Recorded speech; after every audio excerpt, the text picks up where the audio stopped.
What is stopping you from really shining your light and getting out there with your divine purpose and making an impact in the world? Today, we have Mark Stinson, who has 30 years as a career as a marketing professional. He's now focusing on conscious business to support more leaders of change to get out there in the world and really shine your light. And he's going to talk about applying the 7 chakras to align your spiritual and business purpose. So hope you join us to find out more. Soul Nectar Show, the Soul Nectar Show. You're invited, delighted to discover who you are. Anything is possible if you believe. So join us on this beautiful journey. Soul Nectar Show, Soul Nectar Show. Well, hello and welcome to another episode of Soul Nectar Show, that show where we talk about all things essence, where we gather around the campfire together and we share our stories of connection to that which is greater than us, the big mystery beyond the veil, to those synchronistic moments that lead us inexorably to a deeper understanding of ourselves and the world around us. I'm your host, Carrie Hummingbird, and I love to have these conversations week after week. On the show, we've been doing it about 9 years now, believe it or not, for weekly shows. Hope that you have enjoyed all of these conversations. And this week, we're going to be focusing on your business and your purpose a little bit.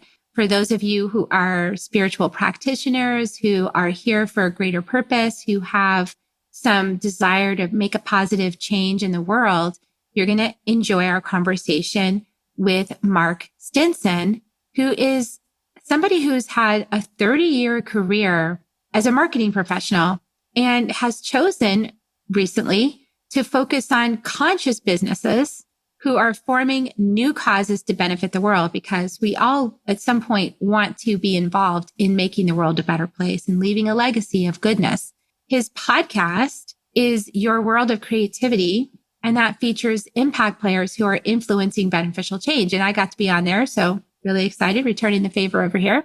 He's got another podcast, 5 Minutes of Peace. Couldn't we all use 5 minutes of peace? I think so, in this crazy, hectic world that we're living in. So he's got 5 Minutes of Peace podcast, where he offers listeners inspiration to access peace within themselves. And that's a beautiful thing. So we're going to talk today about, Mark, your journey. And I know that you wanted to talk about how you've applied the 7 chakras to your business, right? So how can the 7 chakras in our bodies, in our spiritual experience, in our embodied human experience, be used for our business, and how we can apply that spiritually and in business with our purpose? But first, I just kind of want to welcome you to the show. So welcome, Mark, to the show. Well, Carrie, it's great to be with you. And I love and am inspired just by the name of the show. This idea of nectar, is certainly nourishment and, feeding the soul for sure. But I think about the energy, that brings too. So not just pure nourishment for sustenance, but to energize us. And I appreciate that. Yeah, soul nectar. It's that stuff that lights you up, right? You got it. That's the whole point. And so tell us, how did you get started on this consciousness kick? Because you were a marketing professional, so I'm assuming that you were in business world and this kind of stuff. But then at some point you had a awakening within yourself and you decided you wanted to take this new direction. So tell us more about that. What was that awakening like? Well, beginning in the 80s and then the 90s, it was business, climb that corporate ladder, deliver those shareholder values, get that P&L statement looking just right, grow the business, get the clients, acquire. And there's a lot of energy. And yet I knew that some of that personal development and the books and tapes and all the motivational speakers, but slowly but surely, I noticed not only a sense in myself, but just a different energy in the world as we moved into some new consciousness, that it wasn't just motivation for, burn the candle at both ends sake, but it was motivation to bring something more to the business, bring something more purposeful and more valuable than just the profit. Now, we're in business, so we have to deliver the value. And clients want growth and they want prosperity and so forth. But at the same time, you want to feel like you're doing something more and that there's a people piece, that there's a cause piece. And that's what I began to try to integrate not only into my own practice, but as people came to me and said, hey, we want to do good and we want to do well. How do we put those two things together? And so I began to explore those techniques and those methods to see what I could do about that. Yeah, we want to do good and we want to do well. So it's like we want to have a business that helps people, that makes the world a better place. And we don't want to go broke while doing it. We want to also benefit from prosperity, right? And that's right. So what are some of the things that you're most passionate about when you help people? Well, for sure, this idea of being heard. What I've found in so many of the markets that I've had a chance to be in, whether it's financial services, whether it's healthcare, whether it's retail, in a lot of market research I've done, one of the common themes that I heard from many business owners, but also their customers, was customers want to be heard. And they didn't really feel like they were being appreciated. They felt like they were, somewhat of a commodity, or they were, the companies were making money on their backs, or what have you. And especially in healthcare and pharmaceuticals and medical devices, all these kind of medical treatments, the more we thought of people as, for example, we thought of them as a patient, not a person. And so, people wanted to be heard. And I just kept hearing this theme over and over.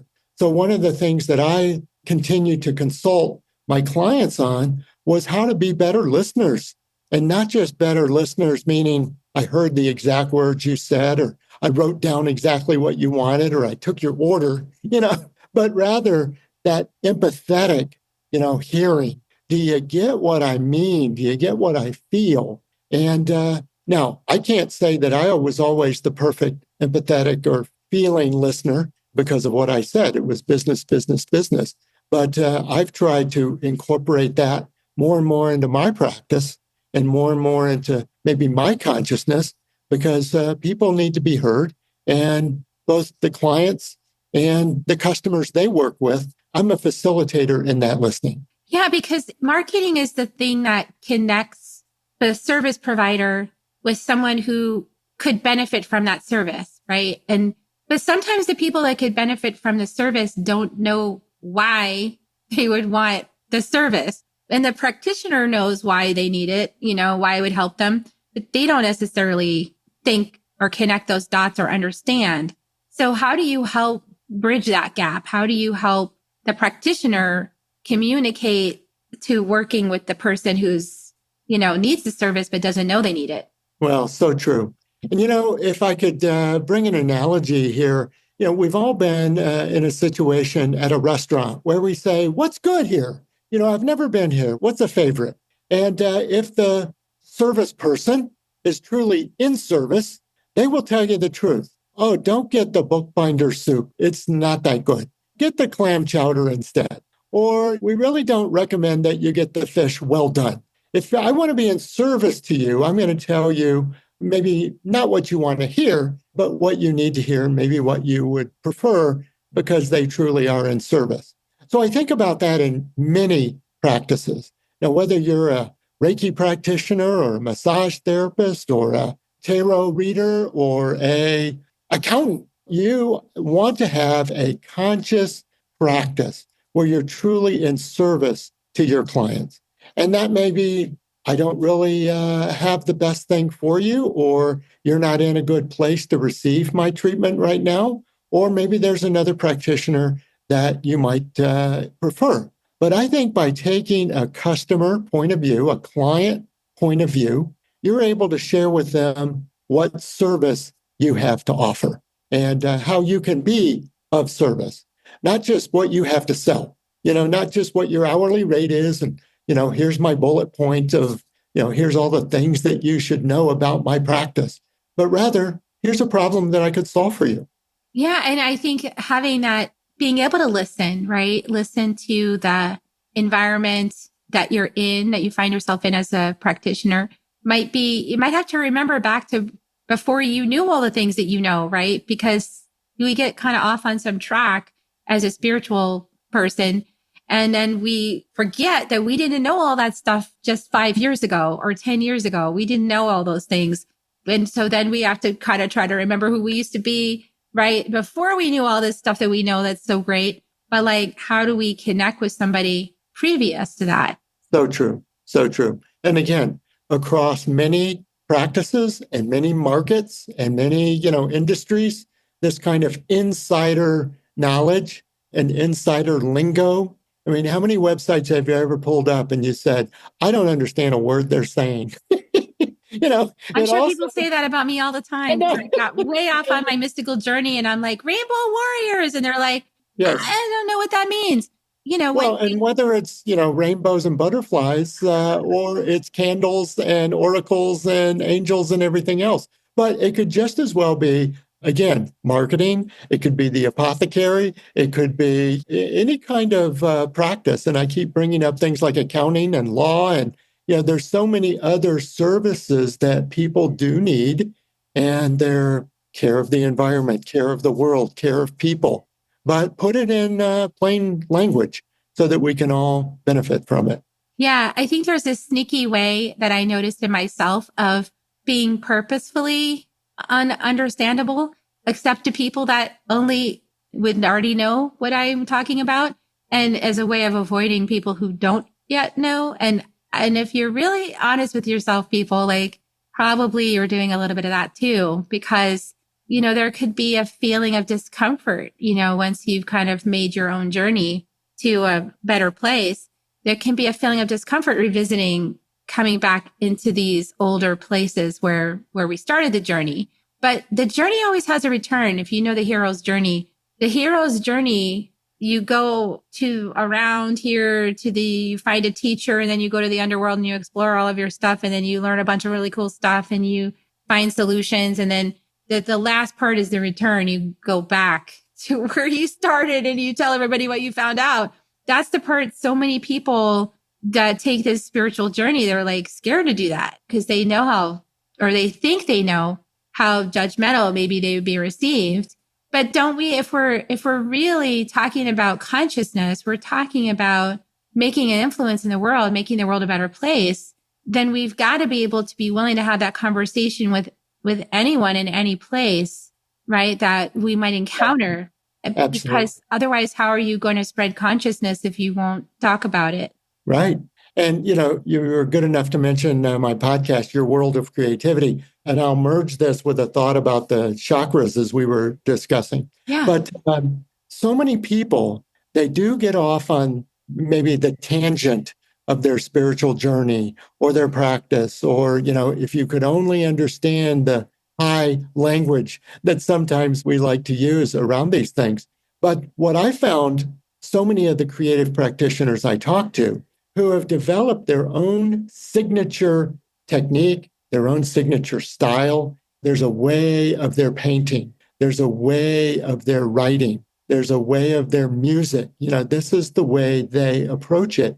And I was able to maybe connect that. And one of my mentors helped me see how that connected to the root chakra, that the very foundation and the root of what you do needs to be simplified. And so before we go off, writing the flowery language, let's define, and I've tried to whittle it down to some plain template kind of things. If you could fill in the blanks that say, what is it that I do? What is it? What does it do? How is it different? And what makes that difference relevant? And how do you use it? Let's get down to the brass tacks of it all. And then I tell so many people as they're starting their own practices, sometimes it's just, how do you contact me? How do I find out more about you? Where's the contact page on your website? How do I book an appointment? That's what I was talking about. So many spiritual people are like, I'm doing what I'm doing and I want to help you, but only if you can figure out how to get in touch with me. Because that means God sent you. And if, I really don't want to be that available. There is that kind of like, I don't want regular people, but we're here to serve whoever is ready, right? And we're here to offer a service. If we're conscious, we're not being exclusive, right? We're being inclusive. So That's we right. do have to open ourselves. That root chakra can get pretty tight, right? Like it's Well, like, and like you said, how do I contact and book an appointment? I mean, literally, how where's do your I book an calendar? appointment? And then how do I pay you? Well, I always laugh with my wife. There's a post office not far from us, and it's not a main branch by any stretch. It's a kind of a satellite little post office. But they have this sign out front. Their hours are from 9 to 10. Then they have a coffee break from 10 to 11. Then they're open from 11 to 12:30. And then they have lunch from 12:30 to 1:15. I mean, not 1 or 1:15. Then they're open from 1:15 to 3. Then oh my gosh, when is this post office open? And they do not make it easy. So, Yeah. And if we don't make it easy, then we're really kind of blocking that root totally. connection, right? That Yeah. so the root for you is really being clear about in clear language the service you provide, what it is that you're offering, that the gift that you're available to give to others, and what it costs, and how do you sign up for this thing, and Yes. how do I find out more about it? Like basic stuff, right? Some real basics. And I only say that because if I compare and contrast now a little bit, we conscious practitioners often start with maybe the heart chakra. I really feel for the people and I really have compassion. And if you think about that word, calm and passion, I want to communicate my passion. And we're really good at that part. And all those feeling words start oozing out. Or we focus on that sacral chakra, the creativity, the art, the music, all the ways to express myself. And then it's interesting, the expression of that sacral chakra doesn't come out the throat chakra. You got to get the word out. And people go, well, I don't want to be on social media, or I don't want to really spend a lot of time on my blog, or I'm really not comfortable on YouTube because I don't like my camera and I don't like the way my hair looks, or I don't like my background. And so they plug up their throat chakra. And literally, like we said, if you don't get the word out, a tree fell in the woods and nobody heard it. And your tree of service is out there, but nobody knows about it. So I'm not saying, oh, I got to be on Facebook or, oh, TikTok, if there is a TikTok by the time yeah. If it still exists. If it still exists, But I mean, if you've got to get comfortable with your throat chakra somewhere, somehow, and say, I need to share my story. And doesn't that have to do with your will center and your confidence in yourself? Like you're knowing that this has been a big part of my journey, with being a healer and a full-time healer. It's not an easy thing to have done, in Yes. our current world, right? And the way that I had to move through that was to know, like I know my own experience. And then as I was working with clients, really listen for what they would say, because they were usually quite appreciative of the way that the healing transformed their lives.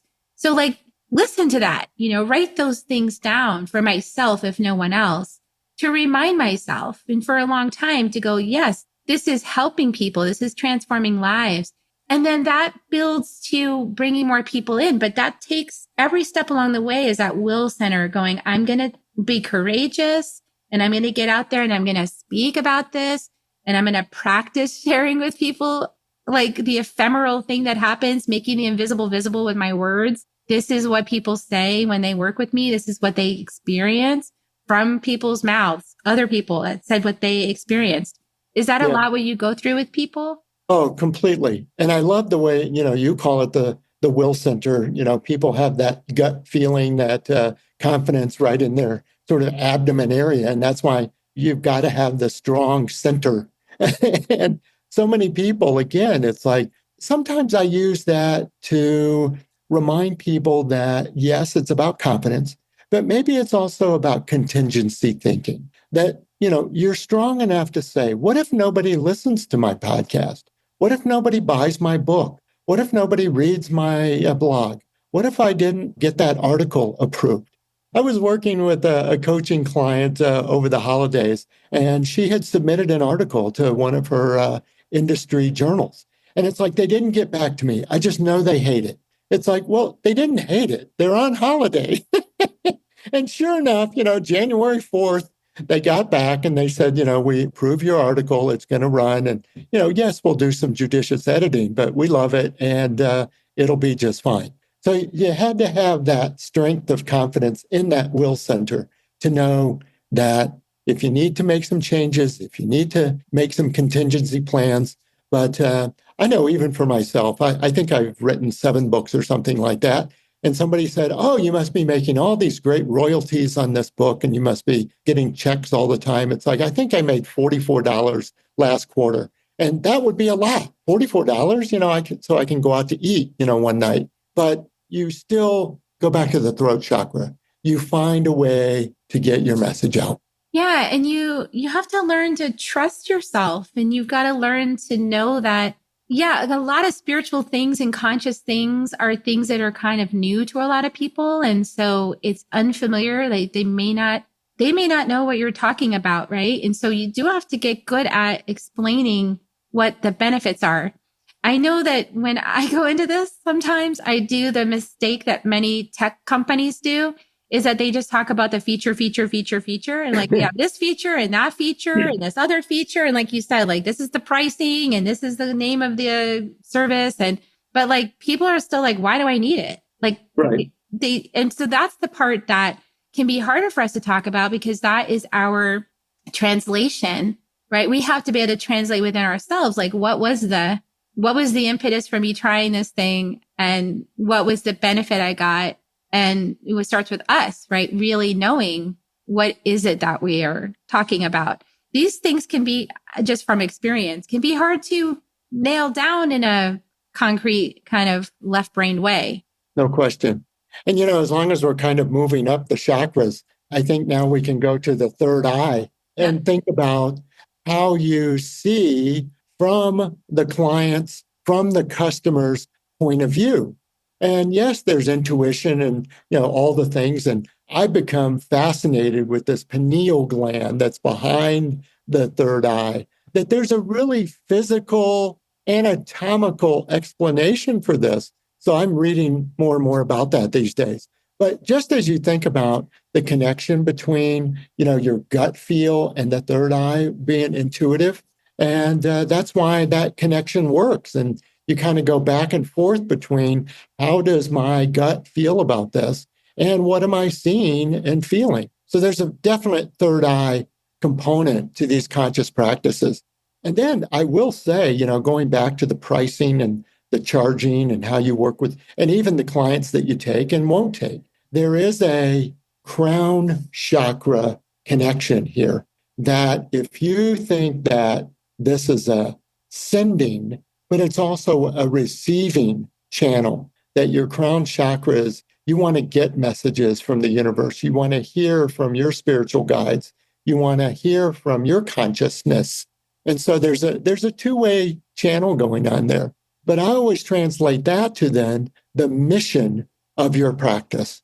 Now, so many businesses like to start with a mission statement, and sometimes, you see these on the wall of a company or you see them on the website, and then they never talk about them again, because they went on a retreat and they wrote a mission statement, and it's very beautiful and it's very poetic, but, it needs to have some basis in reality. But I always say, from a mission standpoint, do you put your money where your mission is? Not necessarily your mouth, but your mission. So are you, giving to causes that you believe in? Do you have a 5% of my profits go to such and such a cause? Or I have a buy one, give one, or I have a charitable program that I like to provide service to, maybe in an in-kind way. So how do we put our money where our mission is in business? Yeah, I like that. And the whole time you've been talking, I've been sitting here going, this is kind of like at the bigger level, the integration of the masculine and feminine, like what we would call masculine and feminine, right? I mean, I know it's so great if we could find out different ways of talking about it. I know that my teacher, Heather Ashamara, for a long time, she has taught warrior, goddess, warrior being those action oriented, those discipline and structure and oriented things. And then the feminine, the goddess.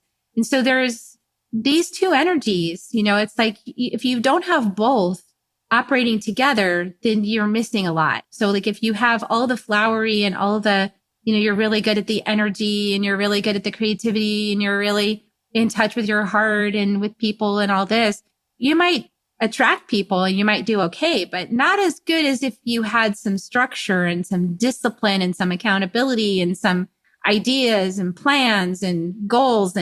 But if you have too much of this stuff, right, and you don't have this other stuff, this feminine stuff, then you're sort of pushing and shoving this thing forward and convincing people of it. But then when they have it, they may not really, in a summation of it, might go, that was weird, or I'm not, they just talked over me and tried to convince me to do that thing.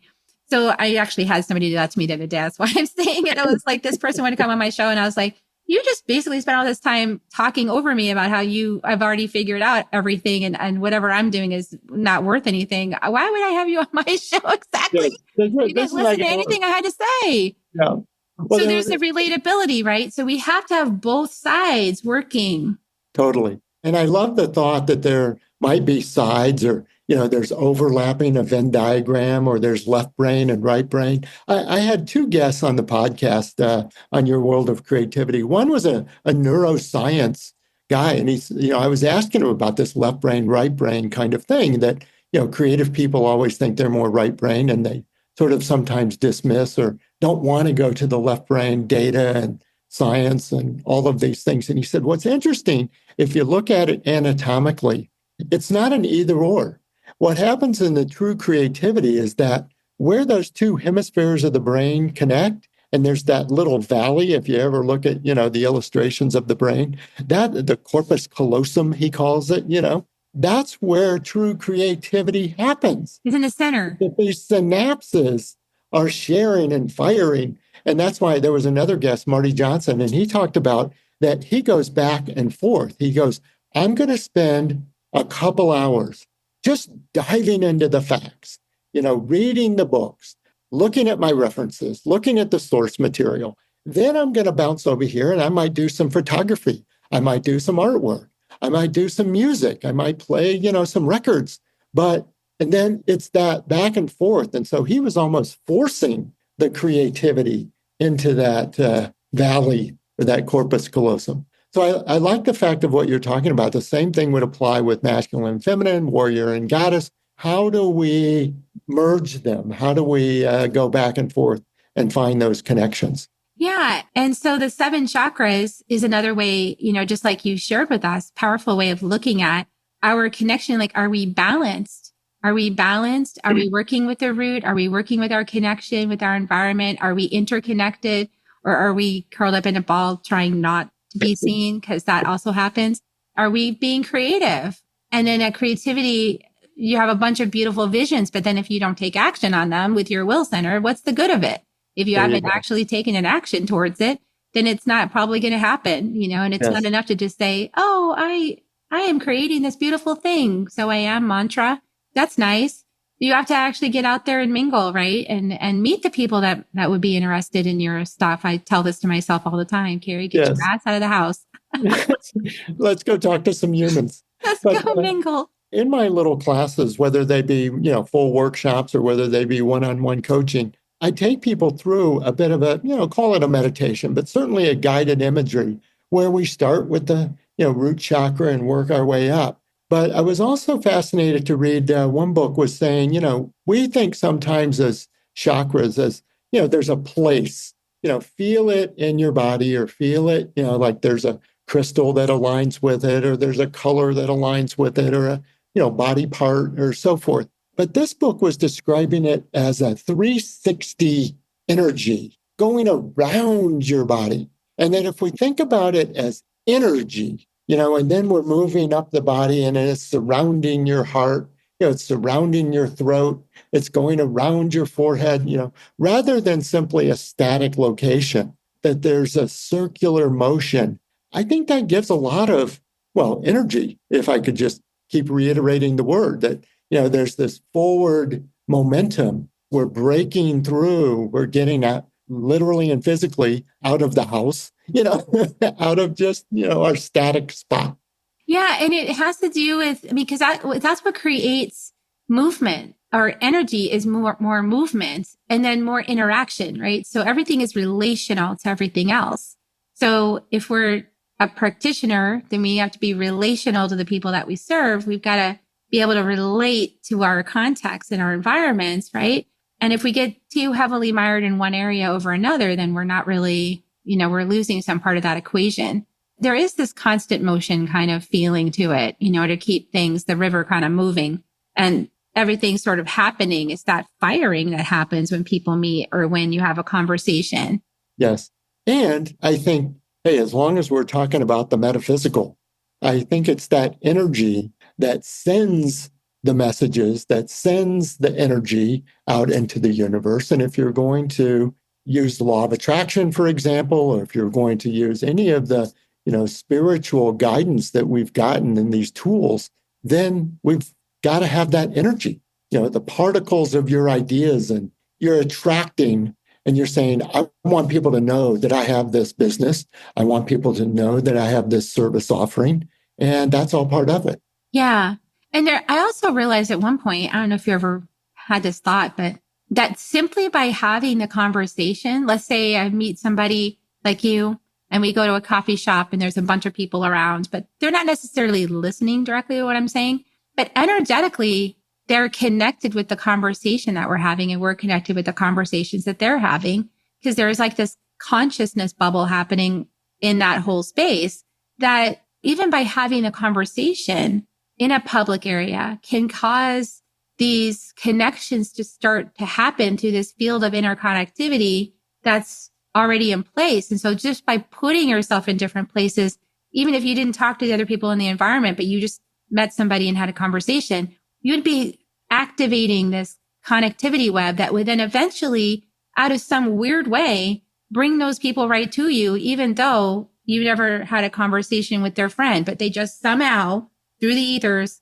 on Facebook or whatever found you. And I love the word activation that you used. I use it quite often because I do think we're activating these ideas. I've had many mentors say that if you have this idea, you don't even have to go to the coffee shop and have another conversation. You had the idea. And so it's already been energized and activated. And if you don't act on it, someone else will. Yeah, because now it's been created. How many times have you said, oh, I had that idea 5 years ago. Look, they stole my idea. They didn't steal it.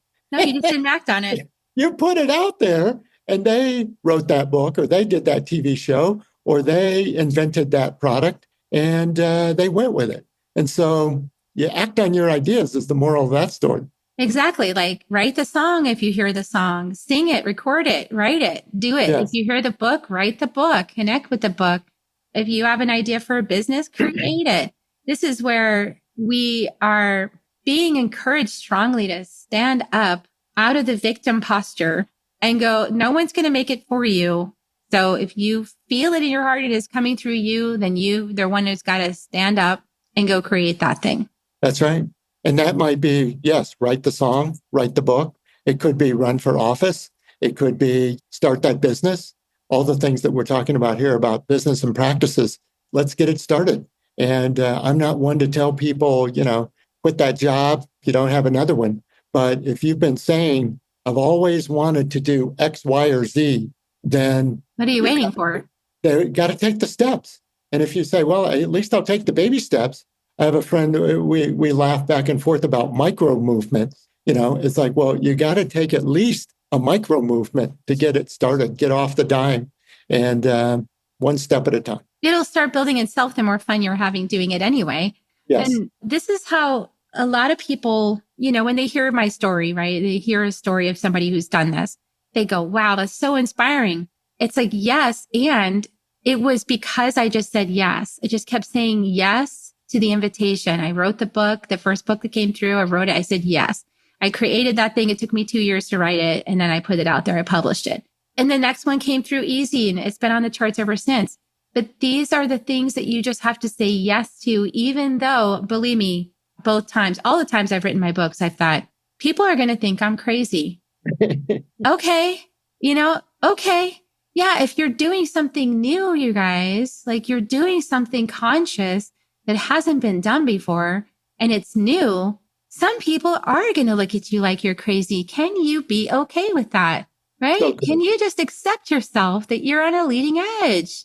And I love that you say yes. I mean, a lot of people, especially since we talk about boundaries now, and saying no to things. And Chandra Rhimes had the year of no. I said no to everything, she said. No new TV shows, no new scripts, no new projects. And yet, look who's the most prolific, producer, writer, and everything else. She works with everyone and does everything. I had a chance to work with Sark, and you may remember her as the Succulent Wild Woman author, all those great, colorful books. She had a whole thing. Hey, it's a world of yes. And why don't you just, for a little bit of time, say yes to everything that comes your way? Do you want to come to this dance? Yes. Do you want to be on my podcast? Yes. You want to write a book together? Yes. And hey, step out there. Those are ideas, right? Those are ideas and inspirations that came through both of those people, completely opposite on the spectrum, but they followed it and it ended up in an amazing place.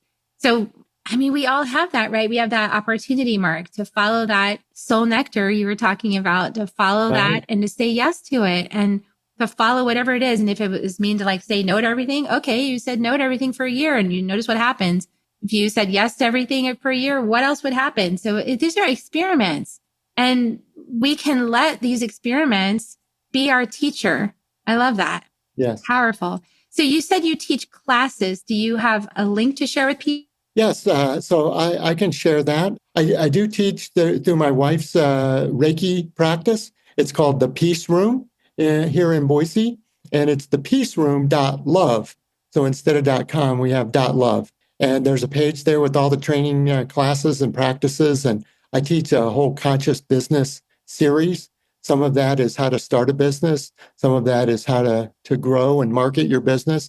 Also, all the way to how to be a better guest on podcasts, because so many people say, I want to tell my story on podcasts, but how to write blogs, how to apply these chakras to your conscious practice. So I'd love to team up with people however you like. That's beautiful. So it's the peaceroom.love. That'll be in the show notes below, everyone. So you can check it out. You can go look at the training and practices and things that are available on the website.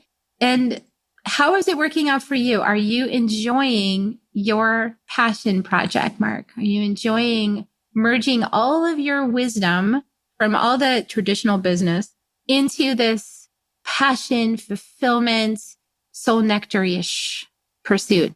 Yes. So what was the question? How is it? Yeah. How are you enjoying it? That was a long-winded question. Sorry about that. No. I wanted to make sure I had the essence of the question. I love it. And my happiness quotient, my joy quotient. People go, I have to go to work. I have to go to joy. And I have to go to peace and I have to go to love. And, to the extent I can do that, it's a great world. That's awesome. Yeah, of course. What else is he going to say? That was a dorky question. Sorry about that, people. I'm still recovering from my cold from last week. I've had a flu. That's my excuse, you guys. I have an excuse. Yeah. I've had a flu for a week and a half. But I could not resist in sharing the story of our friend Mark. Had such a great time on your podcast, The World of Creativity. You guys could check it out. You could see lots of other people who are also doing really amazing work in the world and making impact and influence through all the stuff that they're doing. And that's inspiring all by itself. So go check that out, Your World of Creativity podcast. And I can't wait to find out just like if what would be so great is if we could have some kind of positive influence meter, and we could say how much positive influence did Mark create through his passion work? And then we would find out he created 900 billion units of passion. Happiness? Yeah, if we could only create a way to measure it. But I think it's the kind of thing you just have to know in your heart, isn't it? It is. And I think if there's an injection or if there's an IV drip of this kind of peace and joy, then we could all use a dose. Sign me up. Where's my, There you go. Yeah, I drink to that. So awesome work. Thank you so much. And we're going to give people kisses now. So you talked about your wife doing Reiki. Well, we do Reiki kisses here and we give them out at the end of every episode. And so if you want to join me, you can. But thank you all for being here with us, for listening, for bringing your attention, your focus, your heart, your love. I hope that Mark has inspired you to just do it. Just go do the thing. Do the thing, everybody. Do the thing. That's your heart calling. And the world will be a better place as everyone's doing their thing. And so here come the kisses for encouragement. They come. We love you. And we'll see you next time on Soul Nectar Show. Bye for now, everyone. If you found even one gold nugget in this episode of Soul Nectar Show, will you do us a favor? Will you subscribe, like, and share this episode? Maybe even write a comment and let us know what you thought about it. We really, really want to engage with you at a much deeper level. Let's be part of community together. Have a great week, everyone. Bye for now. To dive in deeper to nourishing conversation, visit soulnectar.show. Soul Nectar Show. Awaken, Nectar Show. Take a sip from the drip of nectar from the source of who you are.